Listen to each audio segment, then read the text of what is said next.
চল, দেরি করিস না, তাড়াতাড়ি প্যান খোল। কিন্তু বাবা, আমি তো পাস করছি। দেখ, বাপের সাথে মজা করিস নে, তাড়াতাড়ি প্যান খোল। আরে না বাবা, দেখো, তুমি নিজে দেখো আমি পাস করছি।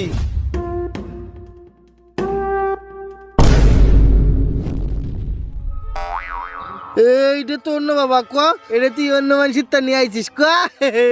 না বাবা না, আমারই রেজাল্ট এটা। না, আমিও বিশ্বাস করি নে। না বাবা, আমি সত্যি পাস করছি। তুই পাস করতে পারিস নে। আমি সত্যি করছি বাবা। তুই আমার ছেলে হলি পাস করতে পারতি দে। আমি তোমার ছেলে বাবা। তুই আমার ছেলে।